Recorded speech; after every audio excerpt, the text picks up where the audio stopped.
வணக்கம் நண்பர்களே. ஒரு முக்கியமான முடிவு எடுக்கும்போது இது சரியான முடிவா, இதுல தேவனோட சித்தம் இருக்குதான்னு யோசிச்சிருக்கீங்களா? அப்படின்னா இந்த வீடியோ உங்களுக்காகத்தான். ஒரு நல்ல முடிவை எப்படி எடுக்கலாம், அதுல தேவனோட சித்தத்தை எப்படி அறையலாம் என்பதை குறித்து இன்று நாம் பார்க்க போகிறோம். வாங்க ஆரம்பிக்கலாம். நீங்க எடுக்க போற முடிவு உண்மையாவே தேவனோட சித்தம் தானா? அதை தெரிஞ்சுக்க இந்த கேள்விகளை உங்களுக்குள்ள நீங்களே கேட்டு பாருங்க. ஒரு முக்கியமான முடிவு எடுக்க வேண்டிய சூழ்நிலை வரும்போது இது சரியான முடிவா, இதுல தேவனோட சித்தம் இருக்குதான்னு நமக்கு நிறைய குழப்பம் வரலாம். அப்படிப்பட்ட நேரங்களில் இந்த கேள்விகள் உங்களுக்கு வழிகாட்டும். 1. இந்த முடிவு வேதாகமத்தோட ஒத்து போகுதா?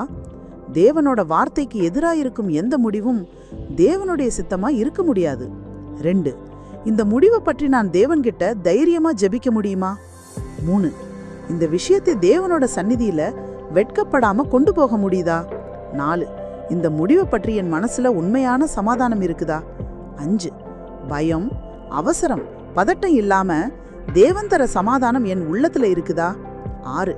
இந்த முடிவோட விளைவுகள் என்னவா இருக்கும்? 7.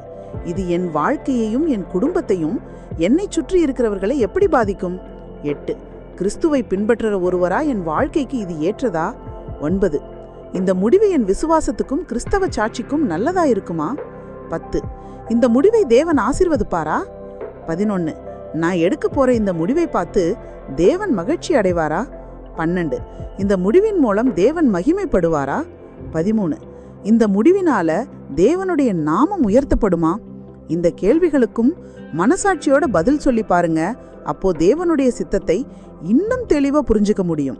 அதோட ஞானமான ஆசீர்வாதமான முடிவையும் எடுக்க முடியும். ஒரு விஷயத்தை மறந்துடாதீங்க, நமக்கு நல்லதா தோன்ற எல்லாமே தேவனுடைய சித்தமா இருக்காது. ஆனா தேவனுடைய சித்தம் எப்போதும் நமக்கு நன்மையா தான் இருக்கும். இருங்க போயிடாதீங்க. பிரின்ஸ் பாட்காஸ்ட் தமிழ் சேனலை சப்ஸ்கிரைப் பண்ணி இந்த வீடியோ யூஸ்ஃபுல்லா இருந்துச்சான்னு கமெண்ட் பாக்ஸ்ல சொல்லிட்டு போங்க. நன்றி.